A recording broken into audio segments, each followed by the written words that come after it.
Komið sæl og velkomin í Spursmál, þriðjudaginn 27. nóvember. Það styttist óðum í kosningar og hér á eftir ætlum við að ræða stöðu flokkana út frá því hvernig þeir hafa auglýst, hvernig þeir hafa komið sínum skilaboðum á framfæri, ekki aðeins í hinum hefðbundnu miðlum, heldur einnig samfélagsmiðlum og í umræðunni almennt. Þetta verður mjög spennandi. En það margt í fréttum. Við erum meðal annars hér á forsíðu blaðsins með stórkostlega skemmtilega mynd eftir að Ísland tryggði sér sigur gegn Ítölum í körfubolta 81-74. Einhver fræknasti sigur sem Ísland hefur unnið í þessari íþrótt fyrr og síðar. Við óskum strákunum okkar til hamingju með það. En það eru fleiri fréttir auðvitað, við erum að fylgjast með gosinu á Reykjanesi, þar sem orkuverið í Svartsengi og Bláa lónið eru í hættu, sem betur fer hafa verkfræðingar og aðrir snillingar á gröfum, vörubílum og öðru slíku komið í veg fyrir stórtjón. Við vonum að staðan haldist óbreytt hvað þetta varðar þar til að það slaknar í þessu hræðilega gosi. En hér í Mogganum í morgun erum við líka með mjög skemmtilega úttekt frá Andrisi Magnúsinni kollega mínum, þar sem hann er að skoða eða fara nánar ofan í sauman á það, á því hvernig flokkarnir munu raðast niður á þinginu. Það er að segja hvaða 63 einstaklingar eru líklegastir til þess að ná sæti og setja okkur lögin næstu 4 árin. Ég hvet kjósendur endrið til þess að rýna þessar tölur, þessar upplýsingar, nöfnin sem að hér komu upp. Þetta er með því besta sem að við finnum í fjölmiðlum í dag þessar ágætu kosningar. Það eru kappræður síðan hér á fimmtudaginn á mbl.is klukkan 2. Við munum taka 2 hólf, 5 og 5 leiðtoga og við Andrés Magnússon munum stýra því saman. Og svo minni ég ykkur á það líka að Spursmál verða með kosningauppgjör á Reykjavík Hilton Nordica á sunnudagskvöldi næsta, 1. desember.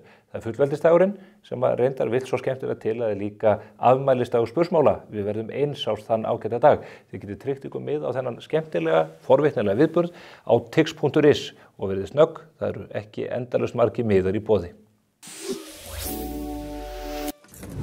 Fallegur fatnaður fyrir börn á öllum aldri. Englabörn Kringlunni og englabörn.is.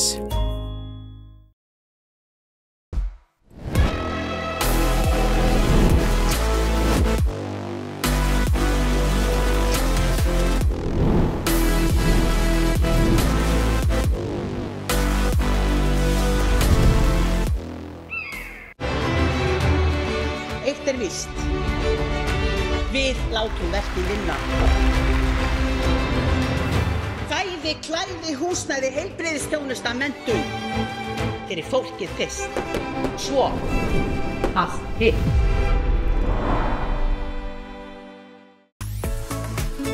Hjá Kólumbusævintýraferðum leggjum við áherslu á góða fararstjórn og skemmtilega upplifun. Umfram allt viljum við uppfylla væntingar okkar ferðalanga þannig að þið njóti ferðana með eftirminnilegum hætti. Við förum víða. Kólumbus ævintýraferðir. Við köllum eftir ábyrgum ríkisfjármálum fyrir íslensk fyrirtæki og heimili. Beinum athyglina að því sem skiptir máli. Höldum okkur við aðalatriðin. Samtök atvinnulífsins. Ég kom út gluggann inn í nóttina. Það sem jólin bíða þín. Húsasmiðjan og Blómavall. Jæja, þá eru það 4 sólarhringar, rétt tæpir, þar til að kjörstaðir opna á laugardaginn. Við vitum þetta ekki með veðrið, hvað áhrif það mun hafa. Þetta verður mjög spennandi helgi. En flokkarnir, þeir berast nú á banaspjótum við að ná í síðustu atkvæðin. Þeir gera það með margvíslegum hætti, auðvitað fundahöldum ýmiss konar, viðtölum í fjölmiðlum eins og hér.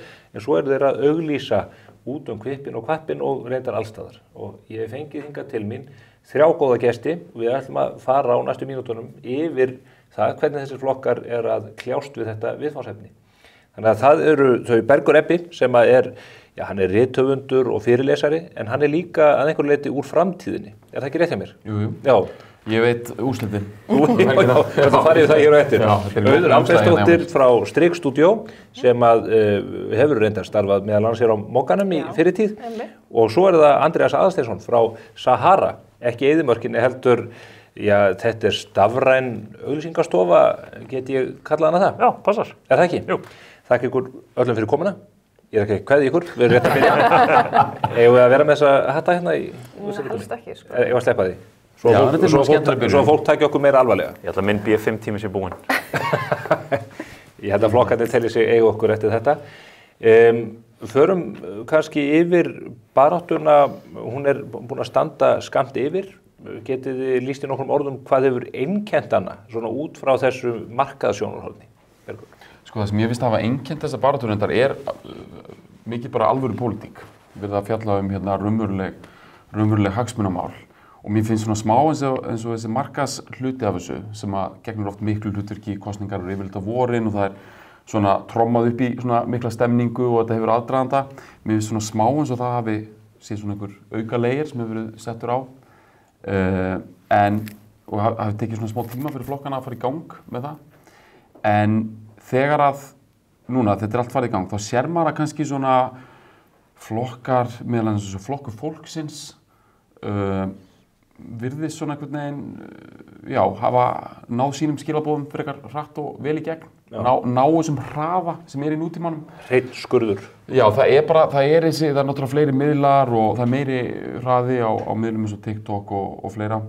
Og á meðan kannski stóru flokkarnir með meiri infrastruktúr sem að kannski græða meira á því að vera með þessar stóru baráttur, stóru ímyndarherferðir og hérna karpetbomba öllu auglýsingaskilti og strætóskýli og allt. Þau kannski, eru allavega hingað til svolítið búin að vera að tapa á hversu brátt þetta bara að. En eru kannski svolítið komin í gang núna, en núna náttúrulega bara örstutt í kosningar. Örfáa dagar. Auður, hvernig horfir þetta við þér? Fyrstulega þetta bara ótrúlega skemmtilegt fyrir okkur sem fylgjumst með þessu, bæði fjölmiðla umfjöllunin og auglýsingarnar. Það er líka bara gaman að bera þetta saman við síðustu kosningar, þar sem var svona öðruvísi, hvað segir maður, andi í samfélaginu. Það er þetta að tala um þingkosningar? Já, þingkosningar, já. Í COVID? Já, þessar COVID-kosningar hérna. En þetta er bara, það er svo magnað með auglýsingar, maður veit ekkert nákvæmlega hvaða áhrif þetta hefur, á hvern og einn einstakling. En það sem er rosa mikilvægt í þessu er bara að þú sért með eitthvað að segja, hver skilaboðin eru. Það er bara ótrúlega svona, það er svona mikill munur á því hvað fólk er að segja, hvort það sé að fara rosalega dítelað í hvað ætlar að gera á einhver strætóskýli eða hvort það sé bara með svona stóru myndina. Þannig að það er búið að vera mjög gaman og ég er spennt að sjá líka hvaða útspil koma núna svona í lokvikunar, hvort það komi ég held að það var Bjarni núna, ég held að verið daginn fyrir kosningarnar síðast, þá kom hann sér fyrir í einhverju svona settlegri stofu og það var sett í loftið bara 2 dögum áður. Tala til þjóðarinnar. Tala til þjóðarinnar, svona rosalega föðulegur og ég held að hann alls ekki verið heima á sér, Borgarlegu öflin fyrir að koma sér fyrir í einhverjum setustofu. Já, ég held hann hafi verið einhvers staðar í Vesturbænum, þetta var ekki í Garðabænum, til þess að tengja, þannig að ég er mjög spennt að sjá hvað gerist næst. En Andrés, hvernig horfir þetta við þér? Mér finnst tímaramminn sem flokkarnir hafa haft verið svolítið sérsniðin kannski að þessu stafræna umhverfi af þessu leyti, þú hefur kannski ekki haft jafn mikið tíma í þessar stóru ímyndarauglýsingar eins og Bergur kom inn á en þegar hafi líka verið komið inn seint núna, bara í svona 10-12 dögum fyrir kosningar. Já, svona fullu afli, ekki fyrir. Já, og maður sé svona, það hefur orðið svolítið svona rísandi í þessu núna bara frá svona 17.-18. nóvember cirka, það sem virkilega verið kveikt á öllum pípum en þetta er kannski svona líka bara eins og segir, stóru flokkarnir svona sem halda í gömlu gildin hafa kannski fara bara í gamla farið, í staðinn fyrir kannski að taka við þessum nýja stafræna umhverfi. En svo finnst mér þetta líka vera svona að vissuleyti núna að baráttan hafa smitað svolítið af bandarísku forsetakosningunum að vissuleyti. Það sem við séum svona mikið verið að skjóta á hina aðilana, sem mér ekki finnst verið jafn áberandi áður. Þannig að hvort það sé bara eitthvað sem við getum séð fram á í framtíðinu eða ekki, en svona vera að grípa meira í, Bjarni að taka backpressu, gagnvart Kristrúnu og fleira, Og Hamarinn. Og Hamarinn náttúrulega. Ég hef aðeins velt fyrir mér, hvernig þessi barátta byrjaði. Bara þetta einhver liti brátt að þessi að Bjarni sprengi stjórnina þarna á sunnudegi og einhverju töldu nú að þetta væri viðbúið, en það var allavega ekki ljóst, ekki einu sinni þá hvort að kosningarnar eru 23. nóvember eða 30. nóvember. Og maður var lengi að bíða eftir því að þetta fari í gang, en það var þó eitt flokkur sem að, ég lefur að segja að við þjófstartað og ekki þá á samfélagsmiðlum heldur með, það er að segja svona fullburða sjónvarpsauglýsingu sem er mikil tungi, það er Traktorinn. Ef ekki að spila hann hérna og reyna að greina aðeins hvernig Framsóknarflokkurinn fór inn í þessa baráttu. Ég kíkti bara, hún er 19. október, kemur hún í loftið.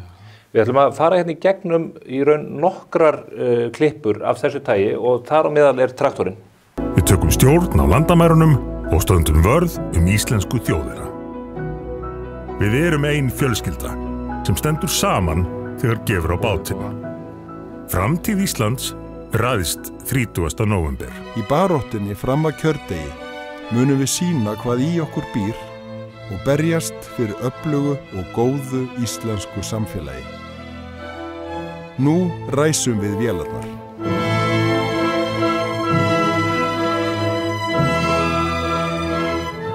Getur líka ríkt fólk verið sósíalistar? Heldur betur. Allir sem að vilja gera samfélagið betra og allir sem vilja laga það og vilja ekki að sé óréttlæti geta orðið sósíalistar. Því að okkur finnst að samfélagið eigi að vera fyrir alla. Ég sammála. Já, ég ætla að gera grasker. Ég ætla að gera það eins hræðilegt og ég get. Það var nú svona smá ævintýri að fá sér gróðurhús. Ég hefði svo sem enga sérstakar reynslu af því og menna þetta verður ekki mikið verra en þetta. Þú myndir ekkert segja eitthvað, þú veist, að ég sé einhver aukaleikari bara, ég meina, þú veist. Aukaleikari? Já, nei, ég meina, þú veist, ég hef alveg reynslu, skilju, ég fyrrverandi borgarstjóri og svona, sko. Við látum verkin vinna. Við sýnum djörfung og dug og hvað við raunverulega viljum gera fyrir samfélagið heild sinni. Fæði, klæði, húsnæði, heilbrigðisþjónusta, menntun. Valið þitt og valdið þitt. Þú ræður. Ef þú vilt breytingar, þá þarftu að hafa kjark til að breyta. Það lýðræði.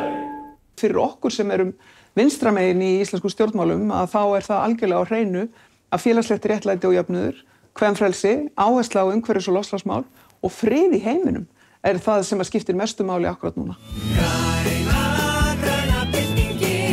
Enn ein ríkisstjórnin sprungin, enn eitt klúðrið. Það ætti ekki að vera svona erfitt að stjórna landinu, að ákveða hvernig samfélagi við viljum búa í. Ég meina, við viljum vel hafa það bara frekar næs. Ekki komið tími til að prófa eitthvað öðruvísi? Við erum búin að teikna upp plan og við erum með nýjan verkstjóra. Komið með okkur, við vinnum þetta saman. Við ætlum að laga Ísland. Já. Þetta góð samantekt. Þarna var traktorinn sem ég nefndi. Það fyrsta auglýsingin sem að datt í loftið. Hvað gerði þetta var? Af þessu traktor, ekki hugmynd. Þetta sögulegur traktor. Já, það? Já, ég fekk ábendingu það. Hvaða, hver sagan? Hann einhver SIS-verð traktor, eitthvað. Okay. Það hlaut að vera. Já. Nú setjum við þetta í samhengi. Já, en það náttúrulega risa klúður þarna. Að hann fer ekkert í jakkafötum og barborjakka á traktor, sko. Nei, en eru menn líka að klappa traktorum? Það ekki hálf svona, það skapar einhver óþægindatilfinningu? Já. Ég veit bara það var verið að tala traktor, sko. Hann var kynntur fyrir mig eins og auglýsingi með Sigurður Inga og Massey Ferguson. Og ég kannaði það nánar. Þetta ekki Massey. Þetta International Harvester. Okay. En þið voru báðir fluttir inn á sambandinu. Það náttúrulega ekki traktor að þetta sé Massey Ferguson. Já, þannig að þetta úr réttri átt. Já, ég held samt að International Harvester sé svona eins og Massey fyrir lengra kona. Já. Ég held að þetta sé einhver smá pæling, sko. Og það hafi verið mikil notkun fyrir SÍS og einhverjar afurðastöðvar á þeim vegum. Já, ég fekk senda auglýsingu, sko. Þetta hafi verið sérstaklega góðu verði á sínum tíma. Annað sem að mér var bent á sem að skýrir auðvitað, þetta tekið upp í ljósaskiptunum mjög snemma að morgni og það var maður sem hefur mikla reynslu af kæfisefni sem var bent á það að það var svona far eftir svona svefngrímu á Sigurði, þannig að þetta tekið upp mjög snemma morgunskreil. Hann verið að lesa mjög djúpt. Framsóknarflokkurinn að ná andanum? Það stóra spurning. Sko, ég ætla að vanda mig núna en ég var rosalega glöð þegar hann fer bara í traktorinn og keyrir og segir þetta því að hann segir hann að setjum vélnar í ganga eitthvað þannig. Því þetta var smá eins og hann var að kveðja. Þetta svona pínu keyra bara út í sólarlæs. Já. Eða hvað, sko, kveðja hundinn og svo fer hann, ég veit það ekki. Ég hef nokkur orð þessa auglýsingu, sko.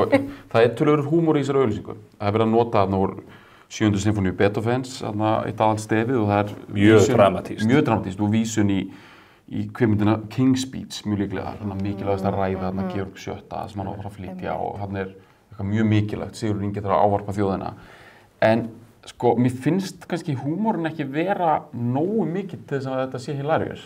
Þú veist, þetta svona... Ekki nógu absúrt. Já. Með trúaði að fara á barborjakkanum á traktornum á mótana. Já, þetta einhvern veginn svona, sko, þetta í grunninn mikil húmór og líka það, þú veist, að það sé eitthvað, verið að fara til einhverju nýrra verka með því að ræsa sko 60 ára gamlan traktor og keyra hann einhvers staðar út í sveit sko. Það náttúrulega verið að fara bara inn í fortíðina. Framsóknarflokkurinn 108 ára sko. Já, og auðvitað eru það styrkleikar, ég áttum á því, og rosalega mikið rómantík. Og kannski kemst það alveg til skila í auglýsingunni og Sigurður Ingi með svona mikið persónufylgi og sjálfmennandi þarna með öll sín grímuför eða hvernig sem að fólk vil lesa í það, þá finnst mér hann bara mjög flottur þarna. Hins vegar ég svona, það verið að setja svona húmorauglýsingu í gang, en samt einhvern veginn ekki alveg, svo þessi kosningabarátta einhvern veginn ekki öll að keyrast þannig. Já, hún ekki komin í gang þegar þessi auglýsing fyrir loftið. Einhver spurði bara, var þetta tilbúið fyrir, voruð þið búin að framleiða þetta? Við sem höfum framleitt svona stórar auglýsingar, sko, þetta mikið afrek, því að ég kíkti, hún 19. október fyrir hún inn á YouTube. Þetta hvað 13. sem Bjarni slekkur á ljósinu, eða hvað sem hann kallar það. Þetta rosa framleiðsla. Myndi ég halda það ekki. Þetta ekkert kvist búm, sko, kveikja svona bara hugmyndavinna. Er þetta samsælskenningum að Framsóknarflokkurinn hafi vitað þetta fyrirfram? Já, þau eru með framtíðarfræðing kannski. En þarna eru sko, svo hefur Framsóknarflokkurinn bara mikið verið með mjög einfaldar grafískar auglýsingar.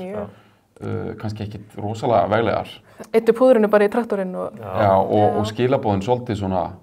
En þeir hafa komist upp með það að síðasta kosningabarátta hefði vannst á í hreint ótrúlegu slógani. Maður hefði aldrei, ef maður hefði sittið fund og verið undirbúið kosningabaráttu, menn hefði sagt, ég ekki bara best að kjósa Framsókn. En hefði ekki slegið út á borðinu alveg leið. En ég að spá, hvort þau séu að ganga of langt núna, því að þau eru að tala mikið sókn á miðjunni og svoleiðis.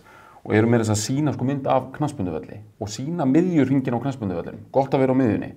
Og ég held að taka líkingar úr knattspyrnu án þess að minnast á mark, eins og það sé bara gott að vera á miðjunni. Þú ert að tala fótbolta, þá séu þau svona aðeins og langt í þessum miðjupælingum. Það gerist ekkert á miðjunni í fótbolta. Nei, menn það auðvitað miðjan mikilvægt. Það vita allir svona sem eitthvað djúpir örugglega í knattspyrnufræðunum.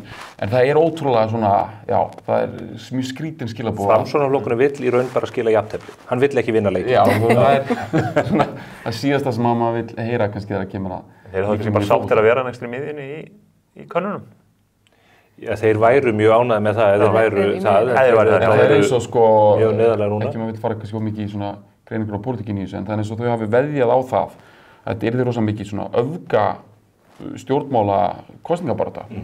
Að þeir mjög mikið tekist á útlendingamálin sem virðist hafa dofnað bara töluvert og það hafi bara ekki veðjað alveg rétt. Þó að það sé eitthvað eftir, þá finnst mér eins og þessi barátta sé ekki það mikið í öfgum, þannig að þessi miðja sé jafn komfortin kannski eins og þau. Það sé ekki eins mikið þörf fyrir þann valkost kannski. Mögulega, já. En það önnur auglýsing þarna sem vakti sérstaka eftirtekt mína og reyndar fleiri auglýsingur. Það frá Flokki fólksins. Þessi dramatíska auglýsing sem tekin upp úr bara Gettisborgar ávarpi Ingu Sæland. Þau hafa líka verið með aðra auglýsingu þar sem að hún byrjar fyrir framan Borgarspítalann, lýsir því að það sé í raun allt í klessu en hún muni laga þetta. Hefur hún ekki dálítið stolið senunni síðustu vikurnar? Jú, ég myndi segja það. Ég er sammála því. Mér finnst hún frábær sko fyrir sinn tilgang sko, fyrir sinn hóp. Finnst hún alveg verið að slá í gegn og þetta slagur þarna, það komið að þér, ótrúlega gott. Fyrir það fólk sem að hugsa að velja sér flokk og finnst að hafa verið, hvað segir maður, hlunnfarið eða að þeim vant einhvað. Og svo segja þau í lokin, það komið að þér. Nokkur, það ótrúlega vel gert. Svo náðu líka samin að sko, að því að stóra auglýsingi þeirra, einmitt þessi sem byrjar fyrir framan Fossvogsspítala, það svo góð blanda af svona stóru dýru auglýsingunni og svo ódýrari TikTok-stæl.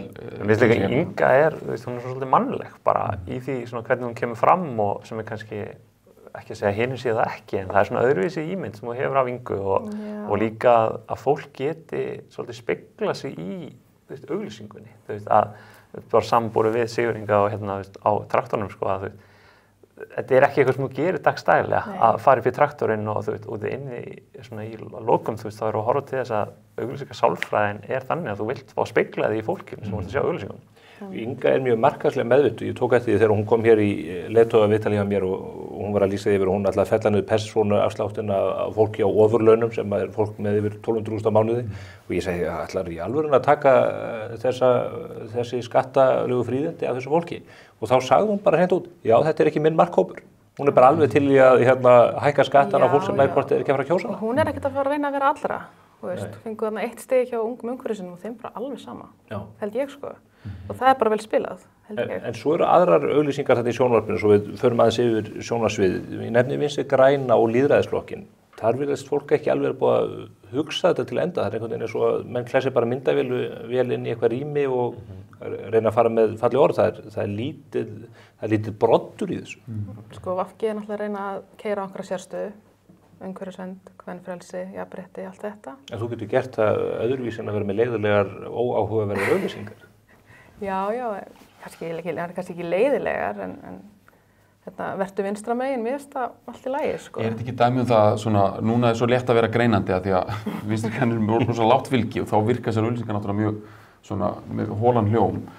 Nefn að þau væri í einhverju blúsandi sók, þá myndum við hugsa, þetta er rosa flott hjá þeim, þarna kemur skilabóðin fram. Spila þetta bara niður einhvern veginn eins og við gera þarna. En hins vegar sko, að því það einmitt í stóra ímyndarauglýsingir hjá VG, það svolítið í þetta lagt, það lag með spilverki þjóðana, spilað og græna byltingir. Maður sér fyrir sér í einhverju kosningabaráttu, einmitt að vori, það sem að VG væri búið að vera í stjórnarandstöðu í langan tíma, væri komin einhver stemning fyrir að taka grænumálinn aftur inn, þá væri þetta urunni bara briljant auglýsing, sko við. En forsendurnar eru... Hún passar ekki inn í, ég meina, eins og umhverfismál hafa bara lent í allra neðstu sætum þegar kemur að hvað verið að fjallum fyrir þessar kosningar og margt varðandi jafnréttismálum líka og þess vegna er mjög erfitt að rífa það í gang með auglýsingum af því það næst ekki þessi málefna vinna í gang í almennum umræðum.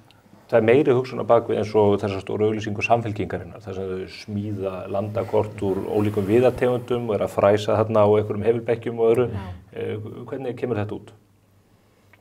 Þetta er að sýna frambjóðendur sem að Samfylkingin er að keyra mjög mikið á, fræga frambjóðendur eins og er mikið búið að benda á og það er verið vantarlega að sýna svolítið sögnin þau geta unnið saman og þau láta verkin tala og komið nýjan verkstjóra og láta sko fyrri verkstjóran kynna hann einn. Já, Logi er látið ganga plankan. Það er mikil hugsun í þessu sko. Mér finnst það skemmtileg nálgun samanborið við, eins og segir, láta verkin tala, að þarna ertu að sjá Kristrúnu svolítið ganga í verkið, og gera þetta sjálf samanborið við einhverja glansmynd af forystufólkinu, að segjast alltaf að gera eitthvað en er síðan kannski svolítið bara gengur ekki verkið sjálft endilega í auglýsingunni sjálfri. Þannig að mér finnst það skemmtileg nálgun. Hvort að iðnaðarmenn sko, fyrirgefi. Já, bæði að víðir að koma fram sem smiðurinn sem hann er sko. Já, en hún er þarna á, hún er með eitthvað sporjátt þarna að fræsa eða hvað þetta er kallað. Er það ekki bara svipað og að hoppa upp á traktor í barbúrjakka snemma morgni? Þetta er ekki náttúrulega aðstæða, það veit allir að hún hefur aldrei gert þetta áður. Algjörlega. En þetta er kannski líka bara dæmið það sem við sjáum að það sem virkar í, eins og stendur inn á RÚV, er ekki endilega sem virkar inn í stafræna miðla eða hvernig sem það er og það þarf að huga því að þegar maður horfir á efnisgerð bæði flokkana og bara almennt séð að það sem virkar fyrir sjónvarpið virkar ekki endilega fyrir Facebook eða virkar fyrir YouTube eða hvað þá fyrir TikTok. Þetta er allt mismundi markupar og mismundi efnisgerð. Við ætlum að skoða einmitt ólíkar myndir þessara auglýsingaættina. Það er enn önnur auglýsing sem mig langar til að færa sér tal. Það er kaffiboð hjá Miðflokknum, þar sem allir eru brosandi saman. Það er engin klausturstemmning í þessu. Þetta er bara familjan og fólk af öllum aldri og öllum kynjum og hvaðina. Upplifir fólk þetta líka sem snið og uppstillingu, bara eins og síðustu kvöldmáltíðina hjá frægum málara eða er ekki einhver tilgerð í þessu sem að fólk tengir ekki við? Já, sko Er Bergþór Ólason ekki... Þetta eru menn sem þeir eru aldrei snert dúk, sko, þessir menn. Ég trúi því ekki. Nei, mér finnst þetta ekki trúanlegt, sko, en ég er ekki markhópur Miðflokksins, myndi ég halda. En halda þetta gangi þá í þann hóp? Já, ég held að þetta gæti virkað í einhvern ákveðin hóp, sko, en ég held að þú sækir nú kannski ekki nýja kjósendur þarna, held ég, sko, en ég veit það ekki. En það hlýtur að vera markmið flokkar, það ekki bæði að festa fylgi í sessi, festa menn og líka að sækja á nýmið. Og sem veit ekki. Svo þarf þetta ekki að vera rosa djúpt eða mikil tákfræði, það þarf bara að sýna frambjóðendur og þau treysta sér til að sýna sína frambjóðendur og sem ég held að sé nú yfirleitt styrkur að bara geta sýnt þá en ekki vera bara í grafískum auglýsingum og... Er einhverjir sem ekki þóra því? Já, er það ekki svolítið raunin? Sko, þóraði, þú veist, allavega... Kjósa að gera það minna. Já, kjósa að gera það minna. Sjálfstæðisflokkurinn er meira í svona grafískum auglýsingum, er það ekki rétt metið hjá mér, heldur en það hafa verið áður. Þegar ég segi grafískar auglýsingar er að tala bara svona infografík gert svona. Þau eru með hérna örina vextir niður, hérna, sem við minnum svolítið á Bíkó. Sem eru ódýrar í framleiðslu og svoleiðis, þannig að maður líka sko að vera. En það ekki efnislegra líka, ef við erum að tala um það hvort að kosningar eru að snúast málefni, ef þú ert að keyra á andlitum eða frægu fólki, þá er það ekki þessi efnislegra. Og þau hafa alltaf verið svolítið góðið að sko nota gögn, Sjálfstæðisflokkurinn. Þau sýna tölur, ég sá bara eitthvað í símanum minna áðan, þar sem þau eru að bera eitthvað saman, það er rosa gott, held ég sko. Borgarlegt fólk vill tölur. Sko. En svo gerðu þau samt ímyndarauglýsingu sem var rosa falleg, ótrúlega svona áferðarfalleg auglýsing, en það er engin frambjóðandi í henni. En ég veit alveg rétt, það er alls ekki dygðugra eða neitt svoleiðis að sýna fólk, hins vegar svona, getur maður ímyndað sér að sé almennt árangursríkt. Og ég held að þetta með miðflokki sé bara, þú þarf bara að finna eitthvað vettfang. Ég held að þetta sé ekkert svaka djúpt og samfélkingin líka bara, smíðastofa, það er svona huggulegt eitthvað nostalgía, allir voru í smíðakennslu einhvern tímann að smíða eitthvað saman. Og miðflokkurinn, þetta er bara svipað, pönnukökur, þjóðlegt, íslenski fáninn á borð, förum í eitthvað hús í Fossvoginum og Þeir þurfa líka að sýna kannski fleira fólk því að þeir hafa verið að keyra á 2 mönnum núna heilt kjörtímabil með reynd ótrúlegum árangri en núna þurfa þeir einhvern veginn að sýna fram á það séu fleira á sviðinu. En er þetta ekki líka bara að þau eru að leggja á borð íslensk gildi sko? Þau eru að leggja á borð pönnukökurnar með fánanum og þessa rosalegu brauðtertu þarna, ekki alveg hvaðan hún kom. En er þetta ekki líka bara þannig að í augum neytandans fyrir framsóknarfólk er framsóknarauglýsingin frábær, fyrir miðflokkinn er þetta frábært og það er kannski ekki, það er auðvelt fyrir okkur að sitja í þessu stól og gagnrýna en í rauninni ef þú trúir á gildin sem viðeigandi stjórnmálaflokkar að koma með, þá höfðar þetta til þín. En ég held að sko framsóknarauglýsingin hafði potensial í að slá alveg í gegn, af því það er verið að sítira þarna King's Speech og svona verið að keyra þetta einlega svolítið langt, af því að þekkja allir mýtuna sveitamannin og gamla International Harvester traktorinn og þú veist, þetta er mynd sem við þekkjum öll. En ég veit ekki alveg hvort það hafi bara verið... Kom hún á snemma? Já, eða eitthvað sko. Of snemma eða eins og þú segir að þeir hefðu bara þurft að taka þetta allalega, vera með þetta... Bara strá í munnunum hérna og Sigur Inga, eitthvað svona meira... Og bara sís-merkið og... Já. Við erum Ice Guys, þið veitum náttúrulega ekkert hverju við erum. Það er ekkert víst að við séum að fara í fangelsi. Guten Morgen, liebe Leute. Hvað gerðurum við bókinn peningin okkur á? Ice Guys 2. Horfðu núna. Stundum þarf bara að bretta upp ermarnar og gangi verkin. Ísland er frábært land, en það er bara ekki alveg að virka núna. Við þurfum að vinna þetta saman. Negla niður verðbólguna, slípa kerfið til, laga heilbrigðiskerfið. Við þurfum að passa upp á það sem við eigum hérna saman. Við þurfum að passa upp á landið allt. Við vinnum þetta saman. Við ætlum að laga Ísland.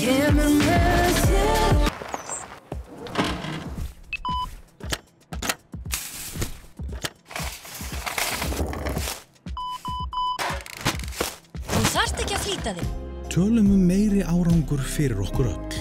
Klárum baráttuna við vextina, finnum ný tækifæri til að vaxa og trúum á kraftinn í sjálfum okkur. Svo við getum haldið áfram að byggja upp öflugt og örugt samfélag. Sjálfstæðisflokkurinn. Lexus RX. Komdu og reynslögtu RX 450h Plus Plug-in Hybrid. Þín býður óviðjafnaleg upplifun. Lexus Kauptúni. Herðu, ég ætla að skella hérna einni samfélagsmiðlaauglýsingu talandi ásýnd og sýnileika frambjóðenda. Ég hef gengið í gegnum stormasama tíma. Tekið mínar ákvarðanir, bæði í hæðum og lægðum. En það eru þessar áskoranir sem hafa mótað mig og gert mig að þeim leiðtoga sem ég er í dag. Nú stend ég hér styrkum fótum og staðfastur. Það sem þið sjáið er maður sem trúir á kraftinn og duginn í íslenskri þjóð. Og bjarta framtíð okkar allra. Með ykkar stuðningi mun ég áfram standa vaktina. Og tryggja meiri árangur. Fyrir okkur öll.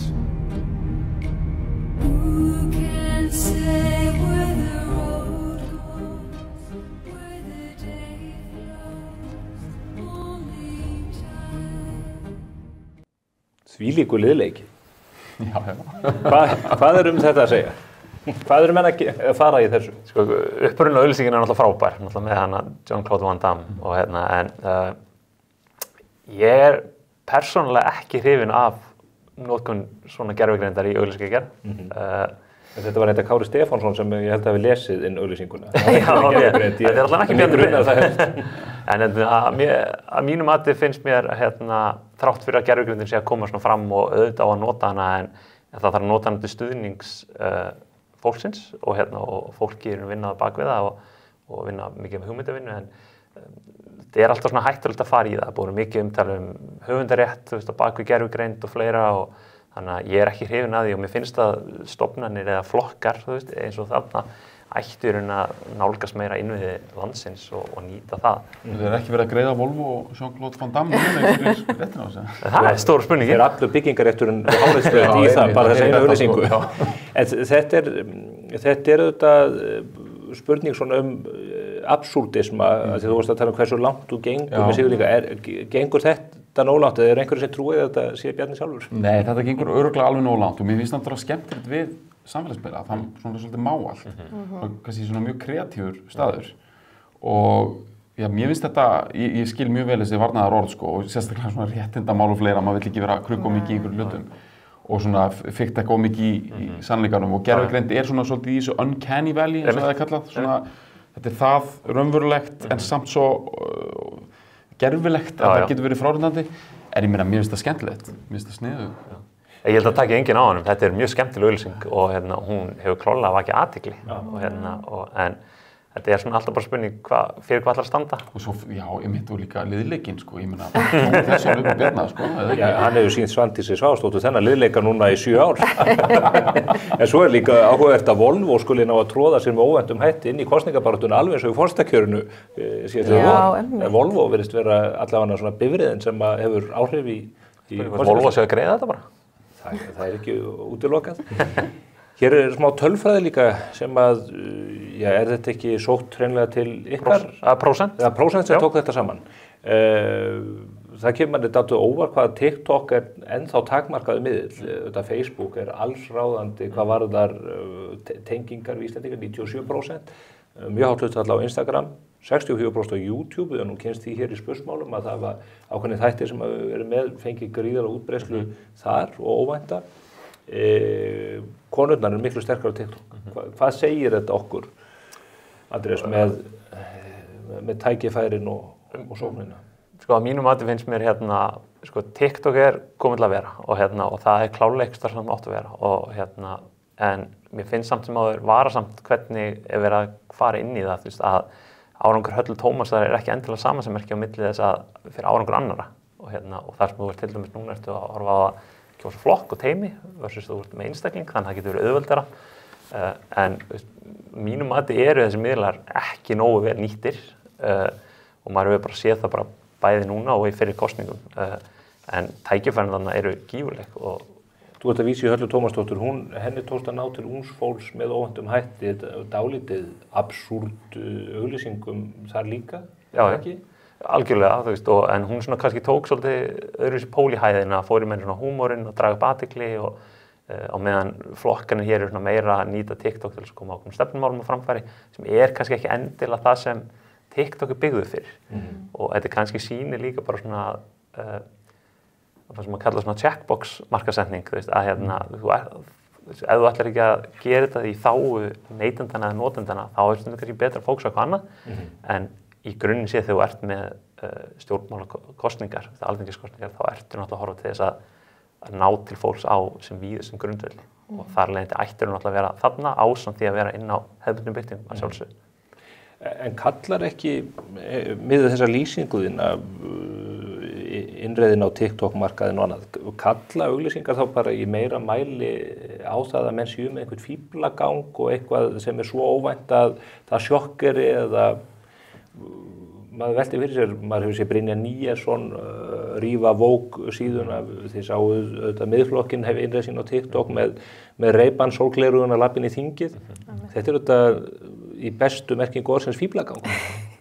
Það er ekki mjög djúpt allavega. Nei, en það er ég uppáldum eitthvað þegar þú getur nota TikTok til þess að koma einhverjum skilaboðum á framfæri. Bjarni kemur skilaboðum á framfæri þarna þó hann sé hangi á tveimur vörubílum. En þetta þarf líka að vera eitthvað blandað að vera human og vera viral og vera deilt líka. TikTok hefur líka þróast mikið. Þegar þeir komu fyrst á framfæri, þá var það mikið bara dansar sem hefur svolítið svona hægt og rólega bara dottið út af þessu leyti. Það hefur orðið meiri fræðslumiðl til dæmis og tækifærin þar eru gífurleg. Það þurfi ekki allir að gera það sama. Ég meina, ég sitt heima á kvöldin heima á mér og ég sitt á TikTok og kona mín situr á TikTok hliðina á mér og við erum að sjá algjörlega mismunandi hluti. Sitt hvor heimur. Og því að algrímið á bakvið þetta, líklegast algrímið á bakvið TikTok svo sterkasti sem við höfum í dag en þetta í rauninni bara allt öðruvísi virkni. En hversu hættulegt það talandi um framtíðina, Bergur, að við séum að hver og einn hafi skapað sína eigin veröld, maður velti fyrir sér orðum Ayn Rand sem sagði þegar þú deyrið þá líður ekki þú undir lok heldur heimurinn. Einmitt. Já, það bara mjög svona einstaklingsmiðuð veröld sem að ríkt undir með tækninni og það hefur vissulega áhrif á lýðræðið og sérstaklega hvernig við undirbúum okkur fyrir kosningar. Það eflaust, sko, ef maður horfir á jákvæðu hliðarnar, við erum að fleiri möguleikar á að koma skilabóðum á framfæri og þú getur jafnvel náð dýpra með skilabóðin inn til hvers og eins. En þessi almenna samstaða og tala stærri gildi og hagsmuni sem að varða fjöldan, það eitthvað sem að þessi fragmenteruðu nýjungar í rauninni takmarka og ég held að þetta sé bara svona breytt landstak. Þú veist, lýðræði hefur alltaf breyst. Ég meina, lýðræði breyttist þegar útvarp kom, það breyttist aftur þegar sjónvarp kom og við séum ekki alveg svona búin að sjá fyrir endan á hver nýja útgáfan. En nú eru erlendir aðilar sem að stýra þessum miðlum. TikTok lítur stjórn Kínverja. Það mikið rætt tilraunir, sérstaklega þessara einræðisríkja til þess að hafa áhrif á kosningar, mikið rætt Rússana og í tengslu við Bandaríkin. Ef að Kínverjar stýra þessum algoritmum og hvað hver sér, ekki stór hætt á því að þeir fara að reyna að krukka í því hver úrslit verða í ríkjum eins og á Íslandi. Stór spurning. Eru þið ekki farnir að gera það bara? Svaraðu. Svo, já og nei, en ég meina, þú veist, í rauninni ástæðan fyrir að við getum til dæmis sjö gögn á bakvið hvernig eyðsla flokka pólitískar auglýsinga má rekja til forsetakosninganna í Bandaríkjunum 2016 upprunalega, þar sem í rauninni mikið til af erlendum aðilum koma inn í pólitísku auglýsinguna sem var mikið nýtt. Það var lítið utanumhald utan það í kjölfar á þeim kosningum setja þessi miðlar á stað þessar svona það sem við kallum disclaimera til þess að tryggja gegnsæi. Það kemur frumvarp á stað í Bandaríkjunum sem fer ekki gegn en samt sem áður fara miðlarnir eins og Meta, Google, TikTok, Snapchat og fleiri þar sem þú getur farið inn í bakendan séð hverjir eru ábyrgir fyrir auglýsingunum, hvað er það eða mikið, hvað er það að segja til þess að koma í veg fyrir þetta að einhver leyti. En svo kommenta á þetta, Stefán, sko, að þetta náttúrulega bara mjög þörf og góð umræða, en við skulum ekki gleyma að lýðræðið og friðurinn og þetta alltaf brothætt, þetta hefur alltaf verið brothætt.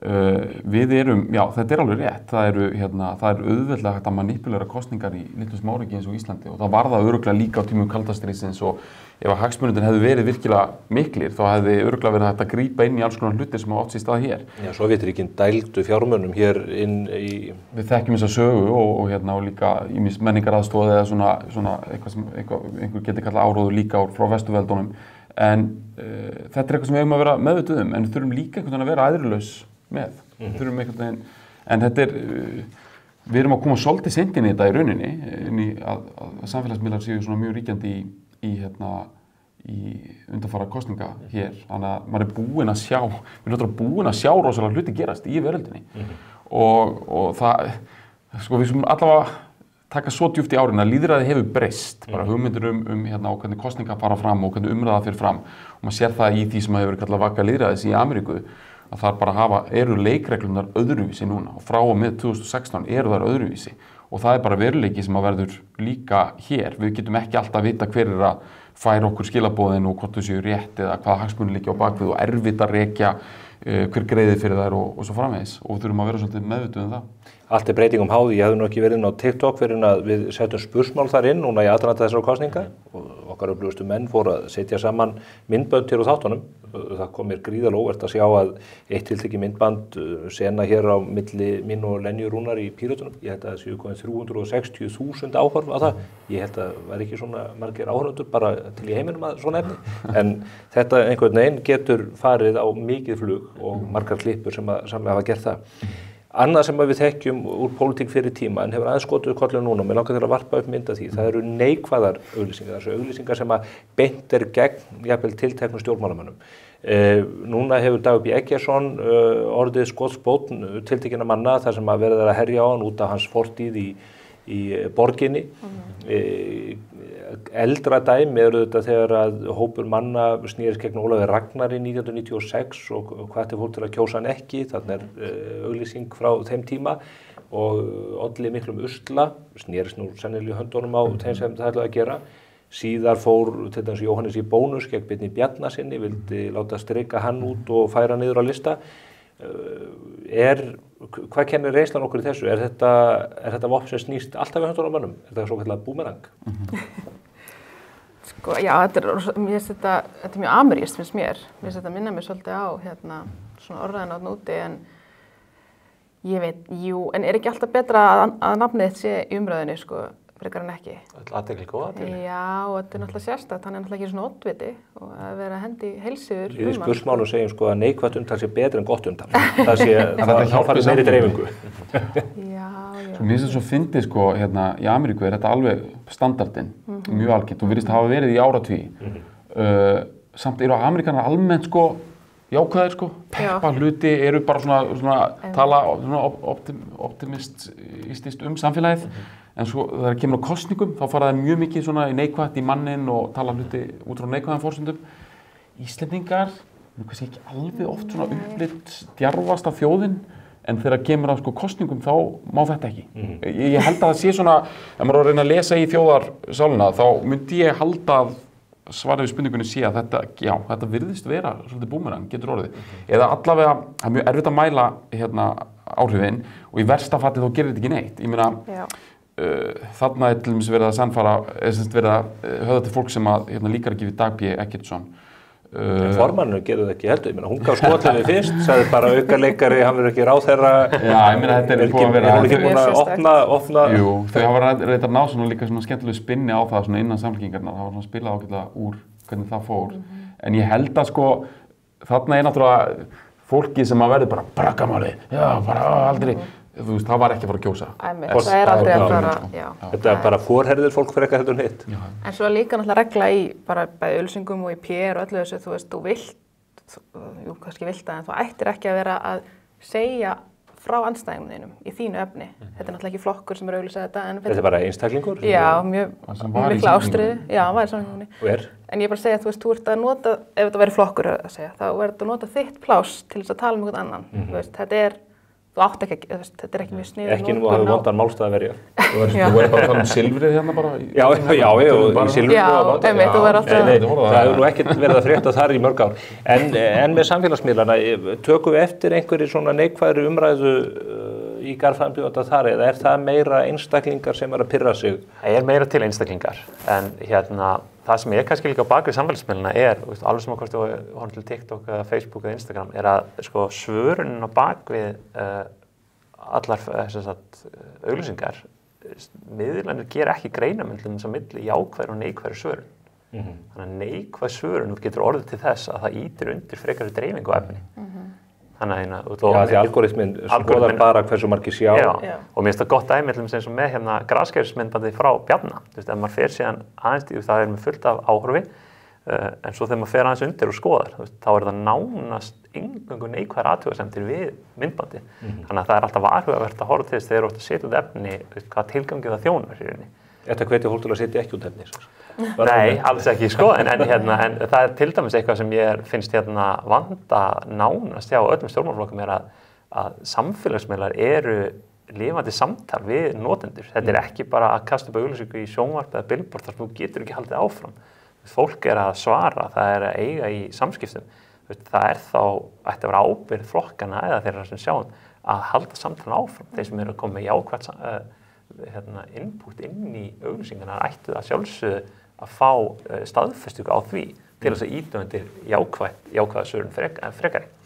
Þið hefur líka, þið erum með tölur yfir það hversu miklu flokkarnir eyða og hvernig þeir eru að koma inn í baráttuna samfélagsmiðlunum. Það er auðvelt að virðist vera að taka þetta saman átt að sjá því hverjir eru, láta mest til sín taka. Hvað sjáum við út úr þessum tölum? Hverjir hafa, við erum með einhverja mynd hér sem að hægt er að lesa í svona ef að menn rýna vel í það? Já, hérna erum við að horfa bara á þróun á fjármagn sem við sett í auglýsingarnar síðan 7 daga niður á flokka og það til dæmis gott dæmi við sáum til dæmis Pírata koma að ligga við á einni nóttu á sínum tíma, en það aðeins lengra aftur en á einni nóttu inn bara fara úr því að vera með engar auglýsingar í gangi í tæplega 120 og sjáum líka er að flokkur fólksins sem ég talaði í byrjun að þeir eru að rísa rosalega núna síðustu dagana. Og þetta daglegar fjárhæðir sem þeir eru að setja í þetta? Þetta er heild núna, síðustu 7 daga, það sem brotið niður á daga.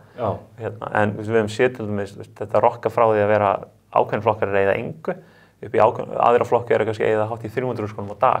Þannig að í þessari mynd þá er flokkur fólksins að eyða 2,5 meira heldur en til dæmis Sjálfstæðisflokkurinn á samfélagsmiðlum. En Sjálfstæðisflokkurinn hefur þó verið að rísa mikið núna undanfarið. Sjálfstæðisflokkurinn? Já, undanfarið daga og það er svona eins og við tölum þeir eru lengi í gang sem kannski vegna að það er búið að vera hanniða og búið til eitthvað strategíu á bakvið tjöldin en eins og Bergur kom inn á áðan að það er kannski fegurinn á bakvið samfélagsmiðla að þetta er svolítið frjálslegt og þú átt alveg að geta leyft þér að setja inn efni sem er ekki endilega með þessari glansmynd sem kannski sjónvarpsauglýsingarnar eru. Hrárra. Svona aðeins hrárra, já, og þannig eiga að nýta samfélagsmiðla. Og það hefur endur orðið þróunin, sá maður sérstaklega í COVID á stóru stöðunum í Bandaríkjunum og meðan að CNN hefur verið að keyra á þessu stóru stúdíóum þar sem að fólk kemur og það er sminkað og allt er mjög áhættufallið. Þá fór Fox frekar í að nota myndavélar úr fartölum og öðru slíku þar sem að fólk satt bara í stofunni heima eða hvað sem er. Það virðist hafa gengið í fólk. Þetta þarf ekki alltaf að vera yfirpródúserað, svona eins og hér hjá okkur. Já, þetta þarf að vera það hjá okkur. En á saman tíma er það, þetta vinnur allt vel saman og bara eins og þú kemur inn og eins og hjá ykkur. Ég meina, mér finnst stjórnmálaflokkarnir með að horfa meira til hvernig spursmál nálgast samfélagsmiðla. Með til dæmis stuttum klippum, stuttum hnittnum samskiptum, gott dæmi eins og nefndir á með Lenu sem í rauninni býr til athygli og býr til eftirspurn og umtalið sem að heyrast í kringu sig til dæmis að spursmál sé allstaðar. Við viljum að stjórnmálaflokkarnir hefðu öllum sínum málum eins og við myndum gera hér í stjórnmálum. Helst. Það myndi þeim vegna vel. Það var ráðist á okkur fyrir útsendingu þess að gera Gústi B. kominn að taka upp efni til social media og þar var ég með miðflokkshúfu á og bara svo fólk fáið bara fullt samhengi á því og þá það var svona leikþáttur. Þetta verður allt notað gegn þér síðan. Þú veist það. Alls konar samhengi. Allt sem þú segir hér verður notað gegn þér. Áður nú veist að verður miðflokkurinn fyrir að nota því auglýsingar. Ég lenti nú í því með Flokk fólksins, Eyjólfur Ármannsson gaf mér fagurgula kuldahúfu sem ég setti upp og var tekin mynd af mér á bar á Ísafirði. Ég hef verið notaður óspart í auglýsingum. Það heitir að vera hallaður. Þetta er eins og hallað TLNT hjá Volvo umbúðinu. Þið bara getið skoðað í samfélagsmiðlum að Flokkur fólksins fóru að rísa í könnunum þegar þessar myndir tók að berast um allt. Nú eru, eins og ég segi, 4 sólarhringar til stefnu. Hvað hafa flokkarnir einhver tromp upp í hendinni markaðslega séð? Sjáum við það fyrir ykkur? Sko, það er náttúrulega kappræður á föstudaginn og RÚV. 50 daginn hér hjá okkur? Já, en náttúrulega var það í fyrra eða heiti fyrra sem Inga grét í kappræðunum? Nei, það var í kosningunum 2017, minnum mig, já. Það var moment sem að, þú veist, verður eitthvað þannig moment, verður eitthvað svona mannlegt, þú veist, ekki breyst en svona, þú veist, það sem þú glansmyndin fer kannski en þú sýnir eitthvað svona heiðarleika, sko. En er þetta alveg þannig að þú stillis upp þannig, sko, já, nú ætlum við að ná góðum gráti og svo er bara tilbúið einhvern veginn að sponsora það á samfélagsmiðlum daginn? Það var alltaf mjög aðtækt ef það myndi kannski 3 stjórnmálaleiðtogar bresti gráti í sömu kappræðun. Allir að beita sömu tækningi. Það er allir með sama, sko, þeir að fá góð ráð hérna frá Auði og góð hérna. Ég rukka fyrir þetta. En mér finnst það samt, sko, það er hægt að gera ýmislegt og svona það er kannski, við erum að horfa kappræðinu núna á 5. og föstudaginn, þá er hérna þar sem við komum svolítið nær kannski frambjóðendunum og flokkunum til að fara yfir ákveðin stefnumál en mér langar að draga fram samfélkingin og Kristrún gerði það mjög vel á sínu persónulega TikTok-akkánti núna á dögunum þar sem í rauninni einhver að kommenta með gagnrýni á í rauninni það sem samfélkingin að halda fram en hún kemur fram og segir bara, nei, þetta bara bull, ég ætla bara að útskýra þetta fyrir þér. Og það sem hún kemur og gefur samfélaginu svolítið svona pedestól til þess að vera á framfæri og þetta eitthvað sem væri hægt að gera meira á hvort sem það sé í kringum Facebook, Instagram, TikTok til þess að neytendur fái svona aðeins meiri pláss í þessari baráttu. Mér langar að kommenta þess að því þú varst að spyrja á hann með að það er fíblagangur á TikTok og ef maður skoðar einhverju einstök vídeo þá náttúrulega ná þau aldrei mjög mikið dýpt, jafnvel þó að sé verið að tala um málefni, að þau eru stutt. En dýptin felst náttúrulega í öðru. Hún felst í því eins og þú segir, Andreas, þetta er samtal og þetta hættir aldrei. Þetta hefur enga byrjun, þetta hefur engan endi. Og þau sem að gera þetta að almennri viðliti, svona hluta af sinni sjálfsmynd og sinni svo þannig, þau geta kannski náð fram dýpt sem hún nærði ekki með öðruvísi markaðssetningu. Þannig að það er alveg rétt að það er mikil glansmynd, fíblagangur alls konar á þessum samfélagsmiðlum og margt að varast líka, vanandi lýðræðis ógnir og svona. En það er eiginlega ekki hægt að segja að það sé engin dýpt í þessu af því að í stóra samhenginu, þú veist, sagan er bara sögð fragmenteruð gegnum samtal við alls konar fólk og sáldrast inn í huga margra viðtakanda. Í því stóra samhengi þá er dýptin alveg jafn mikil eða jafnvel meiri heldur en í annars konar miðlum. Svo eru það þessar óvæntu uppákomur. Einhverjir segja að það er kannski tími þeirra uppákoma í liðin en svo ég rifja upp málið í verkmenntaskólanum á Akureyri þar sem að Sigmundur Davíð virtist halda föndurnámskeið á einhvers konar varningi frá öðrum flokkum. Aðstoðarskólameistari eða skólameistari sem er tengdur öðrum stjórnmálaflokki fyrir bæjarfulltrúi Samfylkingarinnar gera allt vitlaust og kemur með sína lýsingu á atburðarásinni sem mundur svara því. Eru þetta hluti sem að reynast vera vopn í höndum flokkana eða er þetta ógn við það? Það fer til flokknum held ég og markhópnum. Ég held að Sigmundur hafi fyrir hans, eins og ég er alltaf að segja, hans fólk þá spila hann ágætlega út úr þessu sko. Ef hann hefði verið bara farið live á Facebook eða eitthvað og verið bara ótrúlega sorry yfir þessu og allt það hefði verið mjög ólíkt honum. Það er ekki hans leið, þannig ég held að hann hafi spilað rosa vel út úr þessu. En já, hefði Svandi Svavars komið upp með þetta? Nei. Hefði Kristján komist upp með þetta? Nei, ég held ekki. Þetta sé svo karaktera líka. Já, hann var 100% on brand. Þetta var eiginlega bara hann að næstu. Þess að séum við bara í bakgrunnum, það er bara gert svolítið grín að þessu. Já, hann spilar ótrúlega vel út úr þessu. Já, Bergþór Ólason í nýrri múnderingu, sannarlega. Þá tekur bara krísuna og gerir eitthvað úr henni, fyrir hann að bara bróta þig. Hefði Þóru Snær getað gert það? Nei. Já, ég veit hvort að hann hefði getað krótað á fólkið. Það er, nei, ég ætla ekki að... Hefði ekki verið hægt að borga þér til þess að snúa flokkinn út úr þessu? Nei, ég ætla ekki að tjá mig, ég næði þessu máli, ég er bara... Það eru svo margir vinklar á þessu máli. Það myndi fylla heila þátt. Já, ég held það. Rétt í lokin, þið komist ekki hjá því að koma með svona einhverja kosningaspá. Hver sigrar, hver tapar? Sko, ég segi bara, sko, að því út að spyrja, verður óvænt uppákoma. Ef við verðum að horfa á eitthvað, það sem að sko margir flokkar eru nálega 20, þú veist, þetta er svona stalemate, sko, 20, jafnvel þó að maður veit nú ekki hvernig það endar hjá XD, kannski eitthvað lægra. Ég held að hljóti nú að vera að það verði eitthvað reynt, sko. Þetta er eins og að þú ert að spila úrslitaleik í fótbolta og það er 0-0 og það er loka uppbótartíminn. Ég meina, viltu ekki, en stundum dettur það reyndar í dúnalogn og fólk vill ekki taka sénsa. Og menn hanga bara á miðjunni eins og fyrrnefndur flokkur. Já, sko, stóra dæmið í þessu er náttúrulega síðan bara hvernig verður með stjórnarmyndun í kjölfarið. Já, hver verður forsætisráðherra? Þú ert framtíðarfræðingur, þú veist meira en við. Ég held að ein leksían sem við höfum frá þessari kosningabaráttu, það er þess að fólk sé ekki neitt rosalega hungrað í ákveðna persónu sem leiðtoga. Kristrún kemur vel út reyndar í könnunum, Þorgerður Katrín virðist svona vera margir sáttur við hana, en við eytum rosalega mikilli orku í vor í að finna okkur persónulegan leiðtoga í forsetakosningunum. Mjög mikið svona að vera að spegla alls konar hugmyndir það, varðandi sjálfsmynd þjóðar, og þannig að fólk hafi ekki verið sátt við að bara Katrín Jakobsdóttir væri þessi útvaldi fullkomni leiðtogi. Það átti að fara fram samtal það. Og við tókum það samtal og erum ánægð með það val sem við völdum þar. Og núna finnst mér þess að kosningar séu meira málefnin, klassísk vinstri, hægri pólitík að miklu leyti.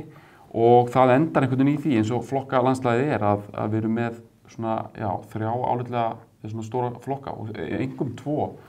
Þetta var leiðilegt og loðið svar. Þú ert næst. Spá fyrir kosningar, sko, þetta verður mjög skemmtilegt, ég er mjög spennt að fylgjast með þessu. Ég held, þetta er náttúrulega bara klísja, þú veist, XD mun fá meira og Framsókn mun fá meira og Samfó mun fá minna, bara það líki fyrir, en ég er eiginlega spenntari fyrir þess sem kemur næst eftir kosningarnar. Hvernig þau ætla að púsla svo saman. Spil úr þessu. Við sem erum unnið á fjölmiðlum þekkjum að hringja og það er alltaf, já, það er gott samtal í gangi, taldum lóðin svör, sko. Þannig ég held að það verður líka rosa skemmtilegt. Við erum ekki komin út úr, sko, þessari umræðu. Það eftir að mynda stjórn og það verður held ég líka mjög skemmtilegt. Andreas, hvað segja menn sem eru búin að rýna í allar samfélagsmiðluna? Hvernig fer þetta? Sko, vinnur sá sem að eyddi mestu? Nei, það er nú oftast ekki þannig. Sko, ég ætla að sko, persónulega er ég ekki búin að velja sjálfur, en sko, mér finnst Samfylkingin vera svona sigurvegari auglýsinga, stafræna auglýsinga, búin að feysa það mjög vel og svona vinnulega séð held ég svolítið með þeim vegna þess hvernig mér finnst þið búin að nálgast þetta. Eru þið búin að vera að vinna með þeim? Nei, við erum algjörlega Veistu hverjir eru í því? Nei, ég er ekki viss. Hver er? Veist þú það? Auðvitað veistu það. Að gera efnið? Nei, ég veit hver er kosningastjóri Samfylkingarinnar og Það er Katrín Júlíusdóttir, eða ekki? Jú, og þessi fyrir ekki á bak við samfélagsmiðluna og hver sér það og hún hefur bara staðið sér vel og teymið þar, en ég held að þetta sé bara svolítið svona, það verður gaman að fylgjast bara með þessu svona nú í loka dagana, Viðreisn, Samfylkingin og kannski hvað Sjálfstæðisflokkurinn gerir, hvort að fólk fari bara ekki saman gaman að farið, sko. Þið getur öll náð langt í pólitík her í. Þakka ykkur kærlega fyrir komuna, Andreas Aðalsteinsson, Auður Albertsdóttir og Bergur Ebbi. Takk fyrir. Þá er þetta langt komið hjá okkur. Spursmál að lokum komin í dag. Við verðum hér aftur á föstudaginn að loknum kappræðum sem við verðum með í beinni útsendingu á mbl.is á fimmtudaginn. Þær kappræður hefjast klukkan 2 og að því að við erum ekki leiðinleg, þá ætlum við að hafa kappræðurnar í 2 hlutum, 5 leiðtogar í hvorum hluta. Þannig komast þeir betur að og þannig getum við betur greint málefnin og stöðuflokkana hér á lokametrónum. Ég minni einnig á að spursmál verða með kosningauppgjör á Reykjavík Hilton Nordica á sunnudaginn næsta, 1. desember, sem er fullveldisdagurinn og það vill reyndar svo skemmtilega til að það er líka eins árs afmæli spursmála sem ber upp á þennan ágæta dag. Það hefst klukkan 8, fólk getur tryggt sér miða á tix.is og ég hlakka til að hitta ykkur þar. Það verður ekki minna stuð eftir kosningar fyrir. Sjáumst heil.